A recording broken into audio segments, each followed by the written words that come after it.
Know your worth and double it. We're in 17 states, and by the end of second quarter, we should be in 22.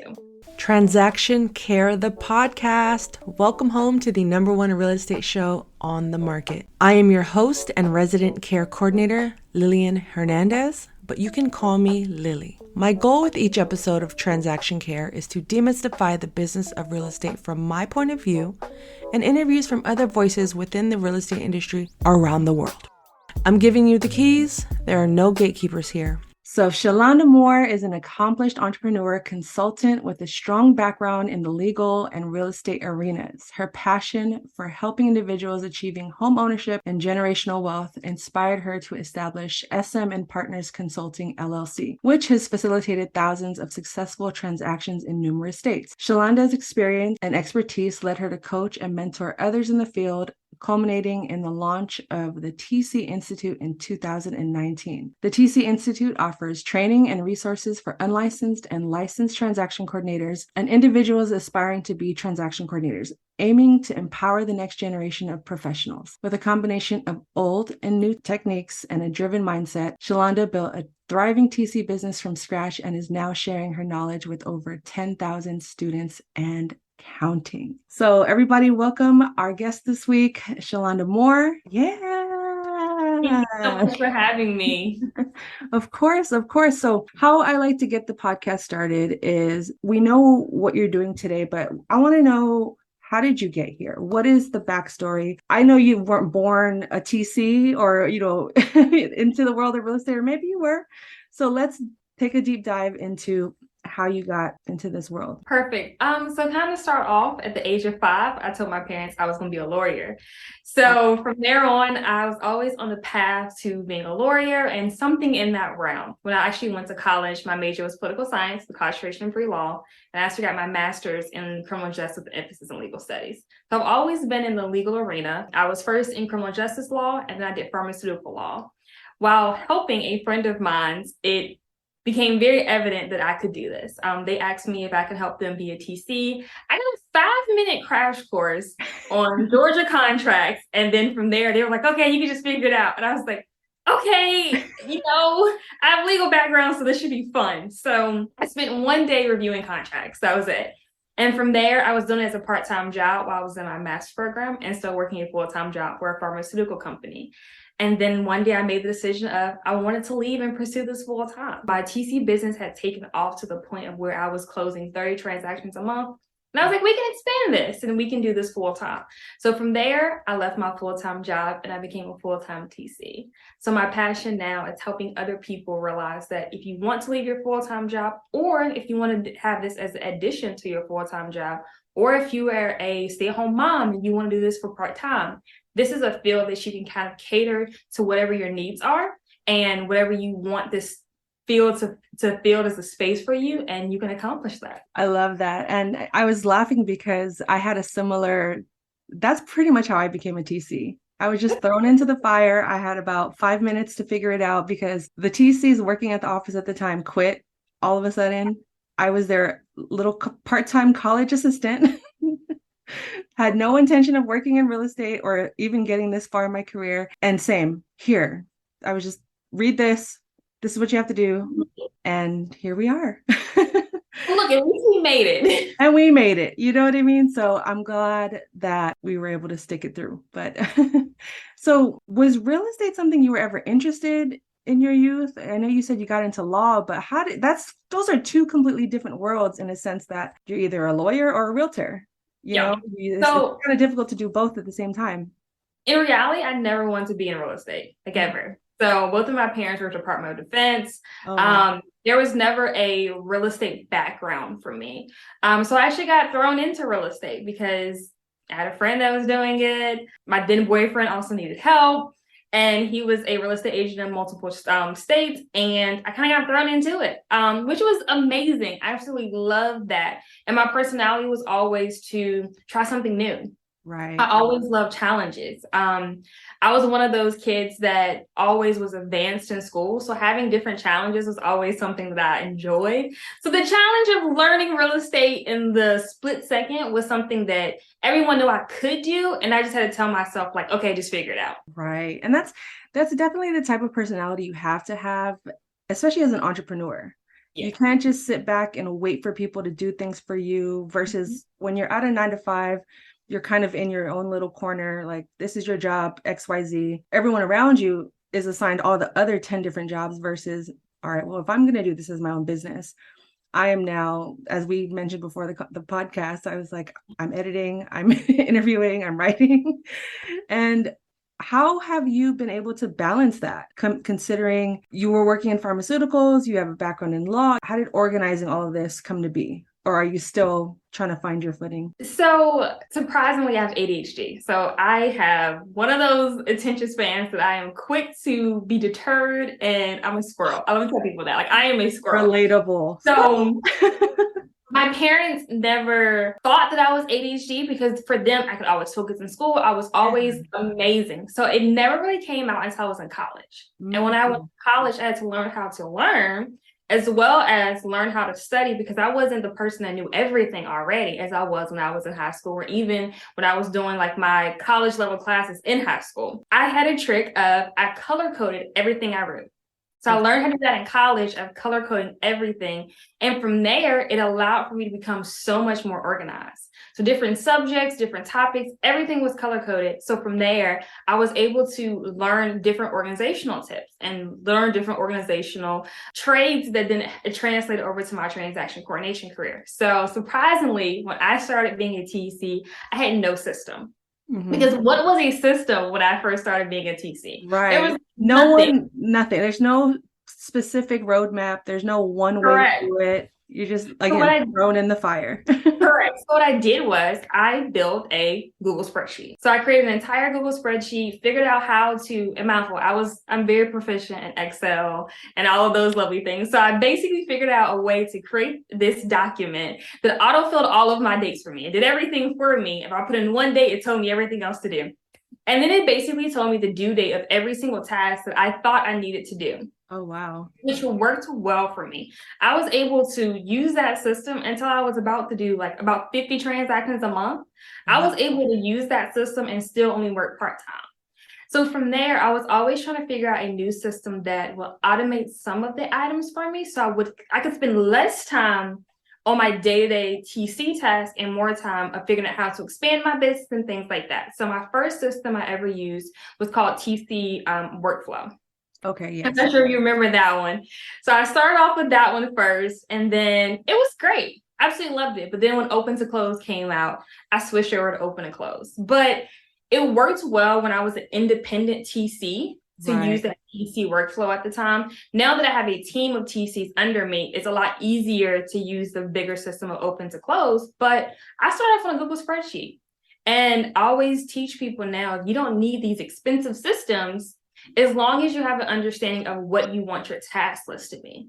As long as you have that. And now I tell people Google has all of these lovely new tips and tricks that you can create your templates in there. You can do all of these things in Google. So if you want Gmail and you can use if you have Gmail, you can use G Suite and get your Google Docs in there and your Google Sheets. You have a system built for you. You don't have to waste the money to spend in a big TC system, especially if you're not closing more than 20 transactions a month. That's a great point. First of all, I want to acknowledge and thank you for sharing that you have ADHD. I think a lot of us can relate. And I think also TCing is almost like a perfect job for someone that needs to just be able to focus on minimal things, but almost at a maximal level. It's kind of seems a little contradictory, but I tell people, so I've had people ask me, I was like, okay, like, how are you able to be a TC, but you have ADHD? Right. My most focused time is the morning. And I learned that about myself. Like, I can focus the best in the morning. So I generally get all of my TC tasks done by like 10 o'clock. So everything for that day that I really have to get done is done by 10 o'clock. And after 10, it's just emails, and amendment requests, things like that come in that I then have to touch on. And I'm not having to send out due diligence reminders for like, do you have your why instructions? I'm not doing all of that after 10 o'clock. That's a great point in terms of just knowing yourself well enough to schedule your day around that. And sometimes I think we get caught up in having to do everything around everyone else's schedule, which, yes, there are timelines and deadlines that we have to meet. But at the same time, it's like we can also structure our day that isn't doing things all 8 hours of the day. If Correct. we know our most focused time is in the morning, let's just get a bunch done at that time and then take a break, breathe, take a nap, whatever we need to reset and recharge. That is the best. Let's talk about what states do you TC for? Oh man, I am in 17 states. So our entire company is Wow. in 17 states now. Our primary state is still Georgia. This is where I began at. I started in Georgia. This is where we have, I would say, the second most number of agents, surprisingly. So we finally have had a state that surpassed Georgia, and that's now Florida. Florida was actually my second state I started TCing at, and from there it branched out. I would love to make Virginia one of my bigger states. I was born and raised in Virginia, so I would love for that to be one of my bigger states. But Virginia market is how can I say this? The number of agents in Virginia is not as significant as a lot of other states. I would say Virginia, because of the number of agents, is a little bit smaller. Now, as far as volume is concerned, I still do a good volume. Our TCs do a good volume in Virginia still. We're in 17 states, and by the end of second quarter, we should be in 22. Wow, I am fully impressed. Yeah. So do you have your hand in all 17 to potentially? Okay, so you're running an agency essentially, and Correct. okay. I know all 17 states. I can do the TC work in all 17 states if I ever need to. However, my goal for being a TC was never to overwork myself. Yes. It was always, when I started the business, I wanted the business to be able to sustain itself. If whatever day it was, I needed to step away, or I just didn't feel like working, whatever it was, my business was still able to sustain itself. So we do have TCs or multiple TCs assigned to every state. And again, they do have clients in every single state. But if there's ever a day where, one of them is out and someone else can't cover them, then I always step in to cover whatever files and things like that they have going on. That's amazing. So I know a lot of people get kind of stuck with the logistics of running a business, but how did you get comfortable with pricing things without, you don't have to disclose what you charge or your rates, but because I know those often change and, they get higher. Let's be honest. We should always aim to go higher. Right. But how did you get comfortable around money in general and finances and being comfortable with being an actual boss? That boss life is real, but it's different when you have employees and you're responsible for other people's livelihoods. So how did you navigate just the financial aspect of your business? All right. So first I would say that I stuck by my rule of thumb was know your worth and double it.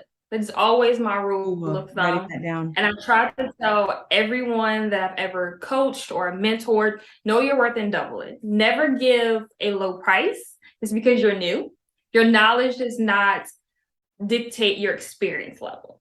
That's always tell people. You can be one of the smartest people in the world. I tell people all the time, there is no contract in any of the 17 states that we're in that I don't know front and back and can tell you how to get out of it and anything else. So always know your worth and double it. So when it came down to the finances of the business, I honestly had to take a step back and say, I don't know enough. And that was one of the hardest things that I had to do. I set my prices initially. My prices were low. I did market research and I was like, I'm going to be low just so I can get clients. That was my thought process. I'm going to be low to get clients. And then I had to take a step back. And a friend of mine told me, he's actually a CPA. He told me, he was like, hey, you're not charging enough. And I was like, I know I'm not, but I was trying to figure it out. So he actually gave me the advice to say, hey, what should you be charging? And mindful, every state varies. It honestly does. I always tell people California, New York, places like that, they pay more for TCs. It is a reality of it. Now, some TCs are going to hate me to say this. New York is probably one of my easiest states, and I also get paid the most. Our TCs get paid the most, but it's one of our easiest states because they have 2 attorneys. Yeah. There's an attorney representing both sides of the transaction. Right. I would say my TCs maybe spend 4 or 5 hours on a transaction in there, but they get paid more than our TCs in, I would say, like Tennessee and Alabama, who do more work than they do, because it's always proximity. And I've learned to charge based upon the state. So I don't have a set rate generally based upon, because across the board, it is done based upon the state. Because guess what? If I was in California and I lived in California and I TC'd in California, $600, $700 is not abnormal for those states. Do I charge as much as them? No, because I also live in Georgia and I don't really have any TCs that TC in California and also live in California. Most of our California TCs do live on the West Coast, but none of them actually live in California. Oh, wow. So some of them, previously lived there. That's the reason why they know the business, but none of them currently live in California. So they can get the California money without having to pay the California expenses of actually living in that state. So I always tell people of also do market research in that specific state, because too, it is, in my opinion, it comes off as uneducated, or in so many ways to other TCs as you're trying to steal the market if you come in so much lower based upon another state. When I originally started off in California, our rates were still comparable to like Georgia and Florida. And I had an interview with one agent and he was like, do you have any experience here? And I was like, yes, we've done 100 transactions in California, X, Y, and Z. And he was like, well, based upon your pricing, I don't feel comfortable working with you. And I had to take a step back and say, you know what, that makes sense, because if my pricing is not in market or alignment with other TCs, they're going to question my experience, my knowledge, my ability to do my job. And I had to learn to cater my pricing to the market of that state to be able to not only compete with other TCs, to be able to gain the trust and the knowledge from the agent. You just dropped so many gems in that, because money, finances, pricing, all of that gets really scary and intimidating. We're already managing so much ourselves. First of all, like, am I okay? And then when you add other states and people and, trying to sell yourself, trying to find that middle point, or that just that soft landing point is can be tough and discouraging. And the fact that you're willing to put yourself out there and admit when you're wrong, or okay, maybe I should improve here, and knowing your worth. I love that. I wrote that down. Know your worth and double it. Everyone just write that down. If you're listening to this, that's important. That is so important. It starts there, It does. And I think the biggest thing is, as TCs, a lot of times we're scared to put a dollar amount on our worth. Can we ever actually give a good dollar amount? Because most of us, we do more work and we take on a lot more than what we would ever be paid anyways. Right. That is because we're just the TCs of the transaction. I know some TCs that, even including myself, I can say that we do just as much work as the agents. We may not drive around and spend money on wear and tear on our car or gas, but we are constantly doing follow-ups. We're constantly doing that, because every TC has experienced that one unresponsive buyer that you have to call 20 times to get their earnest money deposit done. So we've all experienced those things, and we love to say that, okay, we're going to save you an average of, let's say, 10 to 12 hours of transaction. But we've all had those transactions that it takes us like 30 hours to complete because of follow-ups, amendments, all of those things. And sometimes the way we get paid is never enough. Agreed. We can end the podcast there. No, I'm just kidding. Because I actually recently had a transaction where file was done. It was like one of those, like, this is too good to be true. It's too smooth. Like, what's going on? And I think it was like 2 days before we closed, like, oh, we're adding the wife to the contract. And they just sent like the one document adding the wife, but they didn't send any disclosures.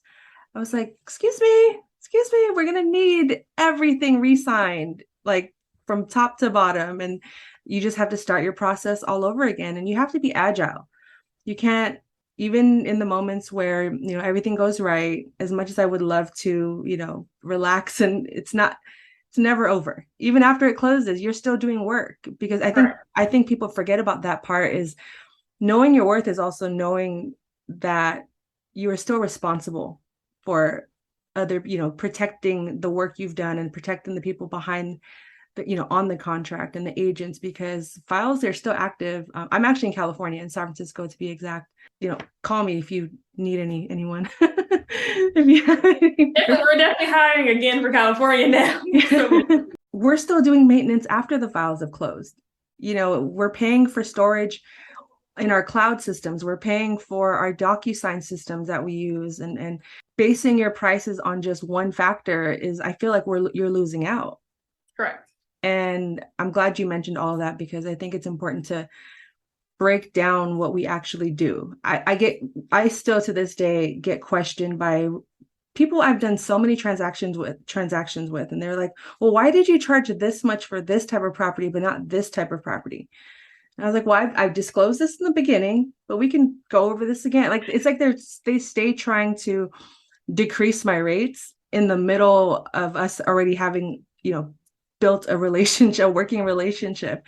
And you have to just be strong in that and stay firm. And you're going to be fired. You're going to have to fire. That's another aspect of being a business owner and running the show. And without naming names or giving too many details, have you had to fire anyone? Oh, yes. That's a whole separate podcast, actually. But to give you one tip of something that I had to do for myself that has worked well. So to your point of having to defend yourself to certain clients, right? So some of my clients, they tell me like, okay, so when are you doing a price increase? Those are those clients, so they want to pay you more, right? But then you have some clients that nitpick every single thing. So what I started doing was, those clients are always the same people. Mm-hmm. So what I started doing was giving them a quarterly report of how I help them. And does it take me a long time to do? No, because my lovely system of open to close, it kind of automates some of that. I can just, I can show you one day of go in there and just categorize everything for them. It's already built out. It's just easy to download and send it to them in a nice little email. Oh, wow. But I started doing that. I started to show them that if you have questions on how I'm helping you, here's your answers. And now they don't ask that question because they know on the last day of the quarter, they're going to get this report that tells them how I helped them. It tells them their commission that they've received and the small percentage that they paid me out of their total commission amount. When they start seeing those numbers, they then realize how minuscule it is compared to if they would have had to do it, what they would have, what the time they would have spent in there. So there was one particular agent that I was still having the back and forth with. So what I started doing was, so Open to Close has a section called notes, and you can put your own notes in there and you can share them with others. So I had a specific section for my own notes that I always put any difficulties that I've had in that transaction. One, it reminds me, if someone reaches out later, it kind of refreshes my memory of that particular transaction, just because I handle so many transactions every month. So I started including that note section to her of like all the difficulties from her client that I had to deal with, or even from her. Yeah. I had to send you a follow-up 10 times on this. Not that I'm pointing it out, but it would say, hey, follow up on this day, follow up on this day. And it would say on the same thing. And for her, she started to realize, like, I don't pay you enough. Because a lot of times they forget the work that we actually do in a transaction. And they just start looking at like, oh, well, I have to pay you $500 here, or whatever the amount is. They start to look at that and then forget the actual work and the time you had to even help them that was beyond your actual TC responsibilities. Yeah. And I think that's a great way to stand out as well. You sending out the quarterly reports, or you involving, I think transparency is key as well, because they forget we're all busy. My family and friends still think I do mortgages and lending. So it's important to continuously just stay in communication, have clear, open transparency, and especially if you're being mistreated, or if you're dealing with an unruly client or customer that is being difficult, or if they're being great, compliment them. I think that goes a long way as well, because we get so caught up in like the checklist. All right, did I do this? Did I do this? Did I do this? And we forget to be human. We forget to humanize the process. And I love that you involve that agent in that process, in that moment, whether it turned out to be good or bad, or if you fired them or kept them, you stepped out of your comfort zone and was like, you know what, hey, this is what's going on. And you didn't do it with the intention of making more money. You did it for the intention to protect yourself. Correct. And your time and knowing your worth. And the biggest thing is too, if I make sure I send out that email, even if there's one of my other TCs working on that file, because if there is a argument or a discrepancy, I'll handle that for my TCs. I never want to put my TCs in that situation where they're being hostile towards them or anything like that. And to your question of, have I ever had to fire anyone? I fired a lot of agents because for me, my first responsibility is protecting my TCs. Yes. Beyond anything else, if any of my TCs ever feel uncomfortable, if they ever feel that someone's being angry towards them, mistreating them, that is my first responsibility. And a lot of times I've even taken clients away from a particular TC because they feel uncomfortable working with them, or they feel someone's hostile towards them. Because in my opinion, I'd rather take on the hard clients. And then if I can't handle them, then I can just fire them. But I never want my TCs to feel like they have to, or they're forced to take on someone just mistreating them, because that's not what they're here for. They're here to do their job, not to be belittled or anything like that. So yes, I fired agents before. Generally, it's a there's no alignment when it comes down to their responsibilities versus my responsibilities, and then the lack of communication. So what I would say is, when it came down to firing agents, it always came down to two things. Either our communication style did not align, which would mean that I'm reaching out to you, things like that, I'm not getting a response, and then things are being missed because I'm not getting a response, or you feel that I am not, as I like to say, catering to them the way they want me to. Because I had one agent that I fired very actually in my early stages of being a TC, because my first policy is email. Email is the best way to communicate as well as to protect yourself. Absolutely. But with this particular agent, she wanted me to email her, text her, and call her when she didn't respond to me. I'm not your babysitter. I'll send you 2 emails in the same day. If you don't respond to my emails, I will follow up with a text message. But I'm not emailing you all day, calling you all day, sending you text messages, because you also know your responsibilities. Right. For example, I can't review the inspection report and determine what to request, because if I have to do that, I need to be, I need the whole commission at that point, because that's a lot of work. Show me the money. Hello. I need a referral fee, co-agent, whatever. I'll take it. I need something, right? So in that particular situation, we had one buyer, him losing their earnest money, because I sent my agent 14 messages between email and text messages of like, hey, financing is ending. The lender is saying the buyer is not qualified, but they won't provide a denial letter until they talk to you. Can you please reach out to the lender? No response all day. Man. And then at 11 p.m., I get a text message and they were like, hey, did you send a denial letter? Did you send a termination? I need a denial letter. And the lender won't provide one until they talk to you. Right. So luckily, I had went ahead and did a termination, and I just had sent it to the listing agent. So I sent it, but then this was a Georgia one. So within Georgia, you have 3 days from when you send the termination. Well, at that time, you have 3 days when you send termination to submit a denial letter. She did not call the lender at all. Oh no. So we still didn't get a denial letter.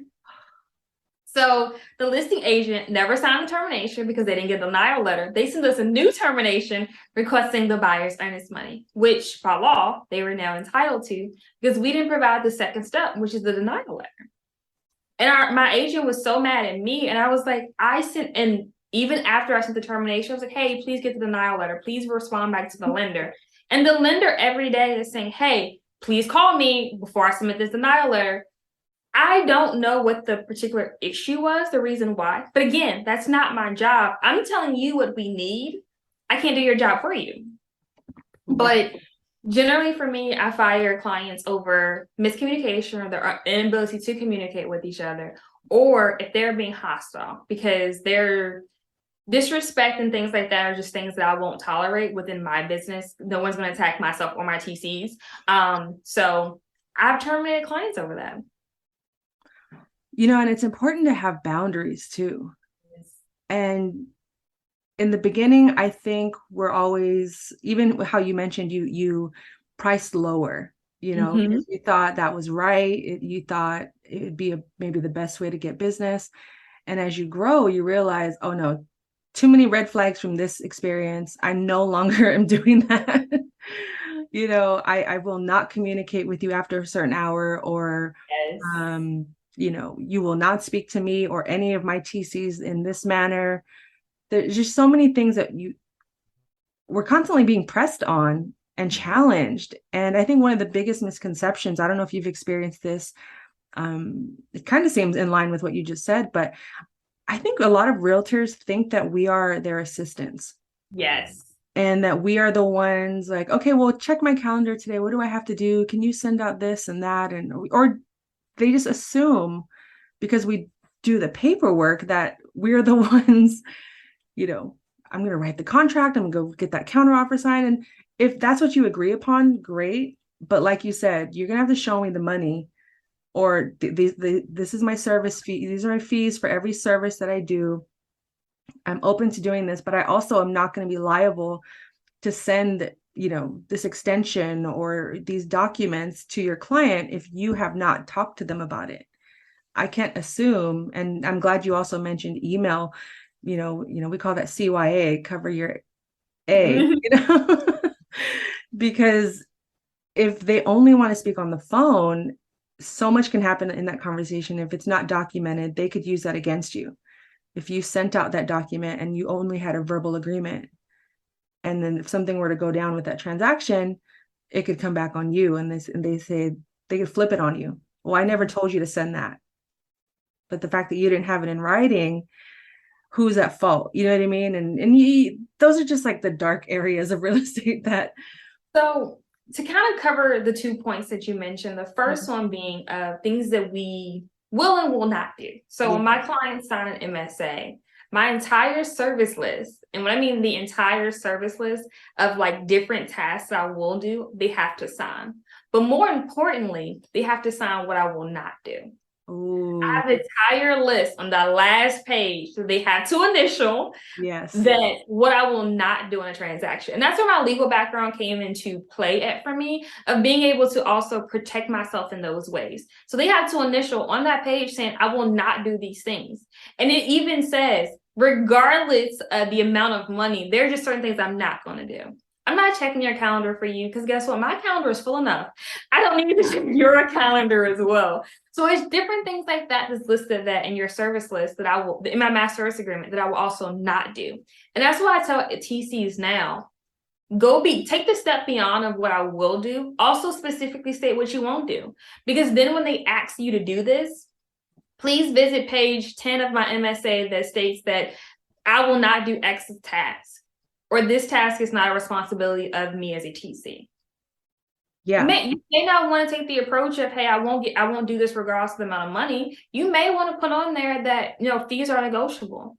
And then at that point, when they ask for that task, you respond about how much it is. That way you're now protecting yourself. Now, another thing that I always do with phone conversations, every phone conversation is recapped via email with the bottom of the email stating, I will not complete the task until response is received. Oh. Now I'm protecting myself, because if you tell me, oh yeah, do such and such amendment, things like that, I need you to respond. Not only has this helped protect me, but it's limited the number of phone calls that I get from agents having requests. Because then they know, well, if I do this, I still have to send her an email or respond to her email to say this. Yeah. So most of them just go ahead and take the approach to send me the email initially. Because I tell my agents, you do not have to write a formal email to me.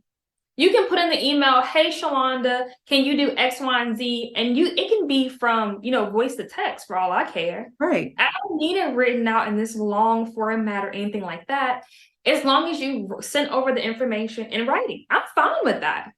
Exactly. And a lot of my agents have taken that approach. I'm like, okay, because I'm going to call her. She may not answer because, If I'm calling her, that means there's 30 other people also calling her. So let me go ahead and send the email. She's going to respond faster anyways via email. And now I can go ahead and get my request completed. Even if she is on the phone, if she's not on the phone, I can go get my request completed.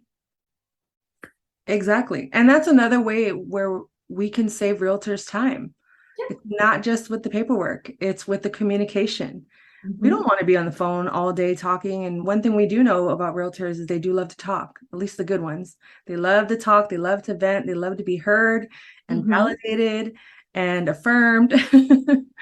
And the first person to pick up, they're definitely going to give it all to you. So the That's fact just that you one beat them to thing. the punch, yeah, That's one reason why I'm not gonna lie. I hate when agents call me sometimes because it's never, hi, can you do this? never. It's always the pleasantries in the beginning, and then afterwards, and they have to tell me about their kids or their husband or a transaction. And I'm just like, still at the same time, I'm just typing away of whatever else I was working on. I'm listening, but at the same time, I never stopped doing what I was doing. But that one phone call that could have taken, 10 minutes turns into 30 minutes or an hour. And then you feel bad because you're like, okay, now some people can't multitask. So like you may waste an hour on the phone with an agent. Luckily, I can multitask. I don't waste that time. Right. But when I have to get off the phone, I'm like, hey, I'm sorry. I have another call. I have something to like try to get off the phone. And then you feel bad. You're like, okay, like now they might be mad at me because I got off the phone with them and they're trying to vent. Yeah, you definitely have to find your exit strategy in those Yes. conversations and find a way to, I think no matter what, you're going to feel some sort of feeling, whether it's Mhm. anger or you feel bad, but it's important not to take up so much of your own time just Right. being on the phone all day because time is money. I feel like Yes. that is just a summary of all of this. So speaking of, I want to transition into your programs and your courses.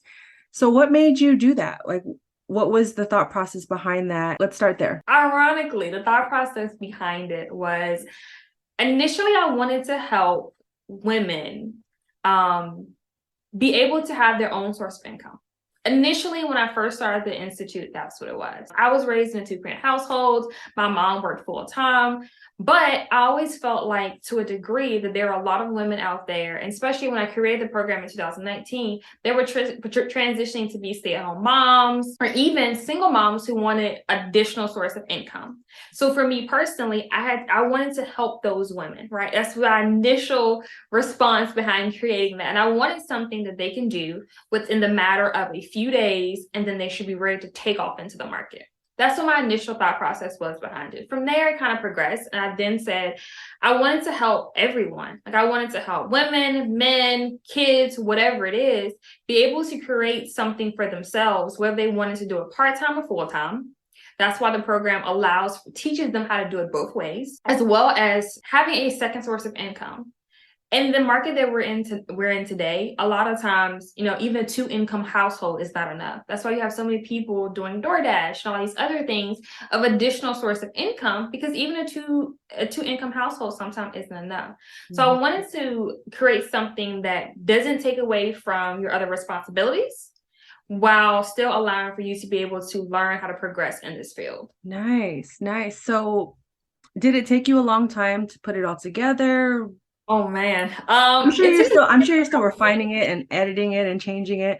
I'm asking for personal selfish reasons. I'm considering creating some sort of course or offering, like a digital product, because I think it is important for even us as TCs to have multiple streams of income coming from the same tree. You know what I mean? And Mhm. branching off in different areas and sharing our knowledge and our expertise, wanting to give back in some way, shape, or form. But it's not easy because there'll be moments I'm just like, I can't, I'm overwhelmed.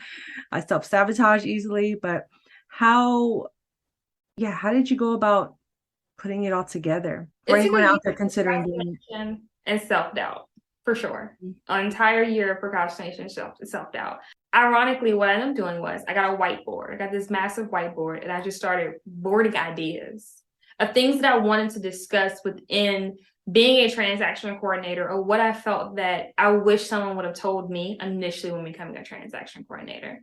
So that's the reason why it took me so long, because I would write down these ideas and be like, okay, cross this one out. And I was self-sabotaging myself. And one day, my best friend actually called me and said, you know what? Today, what you're going to do is you're going to complete the outline.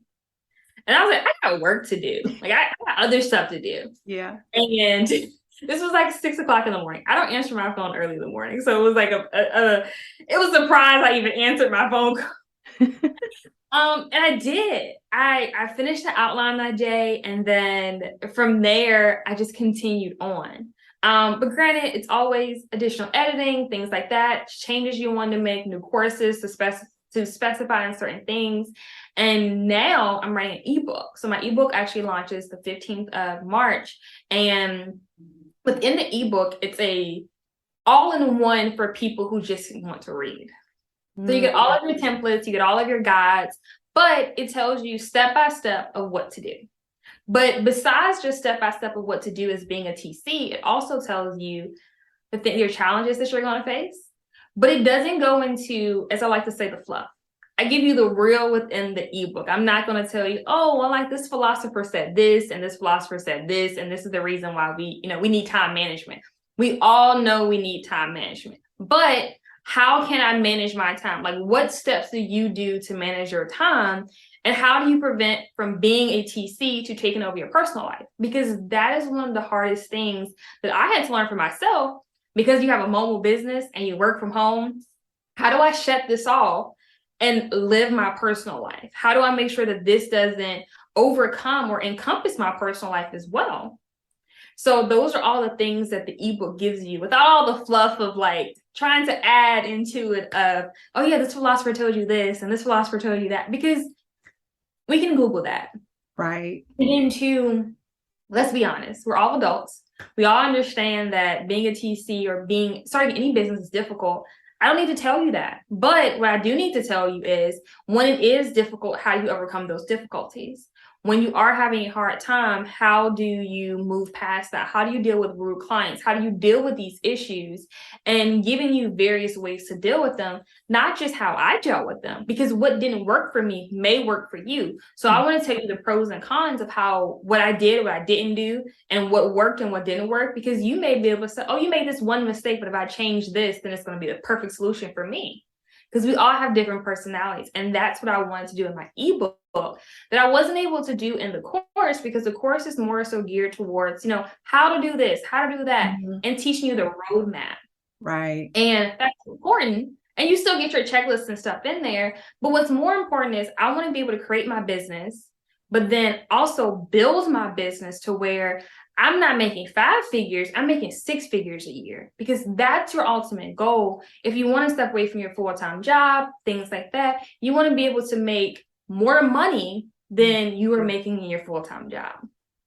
I love that. I love that. So the ebook is dropping, you said March 15th. What is there a website for that right now? Because by the time this episode drops, the book will be live. So I want to make sure people get to it. So it's actually going to be on both of our websites, which is www.closewithelite.com and www.thetcinstitute.com.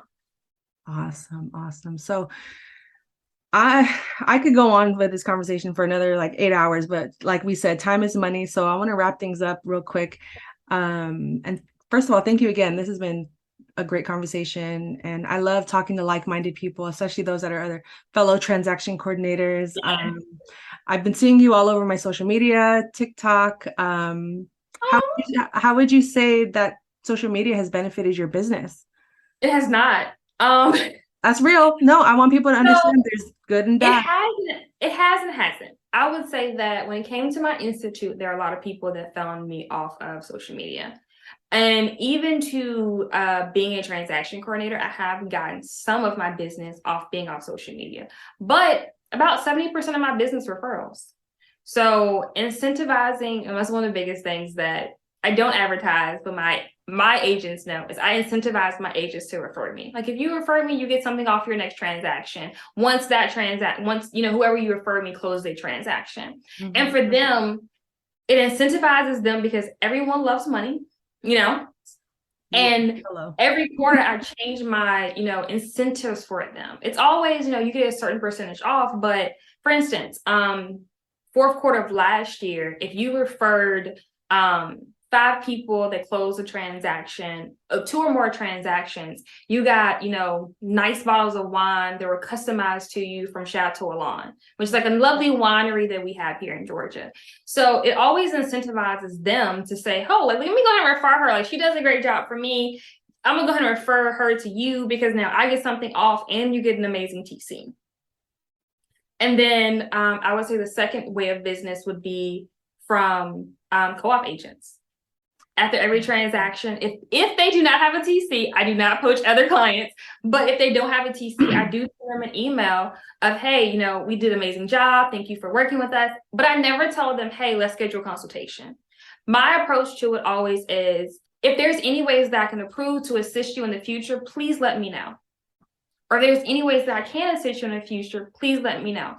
Most of them are like, oh yeah, like, how can I get more information on your services? Or some of them just write a review and said, hey, I co-opted with her in a transaction. It was amazing. Because the review also goes a long way, even if I don't have them as a client. Exactly. And then even to that degree, some of them are not ready for TCs, but they would refer me to someone else that is ready for a TC because we just co-op together on a transaction. But now social media is helping to a degree when I consistently post. I don't do a good job of consistently posting, but that is one of the things I'm working on this month and going forward. Relatable. Consistently posting does help when I am consistently posting. It does get more exposure, things like that. And the more exposure is always good.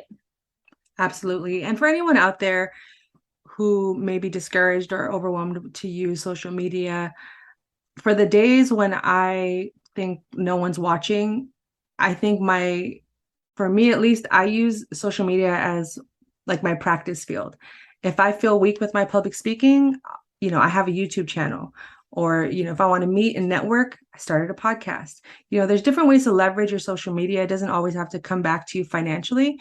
If anything, it's just building, your internal wealth, and you're building up the skills that you may be weak or lacking in. And but I found you on social media, so that was one benefit. Great. Well, I always tell people you can use social media for your life. Like, you can use it for your source of income, or you can just use it as a creative way. Yeah. Me personally, I've now taken the approach to use social media to help other people. Yes. I want my social media channels to be giving advice to other people or showing other people that it is possible. Because, when I started off, there wasn't a lot of TCs that I saw doing that. Now, 27-year-old me feels more empowered to show other people that, you can do this regardless of wherever you are in life. You can do this. And here are some tips for you to go ahead and get it done. That's amazing. I love it. Do you have a coach or a mentor? I do not. So I don't have an official mentor or coach. I do have a lot of friends and people in my life that give me good advice, whether it's business or personal. I do have a therapist, so I can definitely say that, Right. I should have mentioned therapist as well. Yes. That's important. I tell everyone, like, you need a therapist. Even when you don't think you need one, you need a therapist, because it's not always it doesn't have to be something wrong with you to have a therapist. There are multiple different types of therapists. A business therapist that can help you with your business ideas, financial therapist. There's, a therapist for different realms, regardless of whatever you need. So I encourage people to do therapy. There's always think of me. I didn't start doing therapy until I was like 23. So I always encourage people to do therapy in whatever way they need to. Yeah, no, I completely agree. I'm actually about to embark on my own therapy journey for the first time ever. I do have a coach, but I definitely agree. I think some sort of outside opinion or just like guidance is someone to help keep you accountable, especially if you're the type of person that tends to be, kind of all over the place and not quite sure where to focus your attention on. And it could be preventative work as well. Could have been something that triggered you for an episode yesterday. Correct. Doesn't have to be all the way from childhood, like you said. So I think that's amazing. Before we wrap this up, I like to tell people, or I like to ask my guests, what is one goal you don't mind sharing publicly that you can share with the audience today? One goal. This is probably weird. It's probably not something that you would expect for me to say. But my one goal for this year that I'm trying to embark on is creating positive routines. So I've tried this starting in January of this year, and I'm still working on it, still a work in progress. It's creating a morning, afternoon, and evening routine.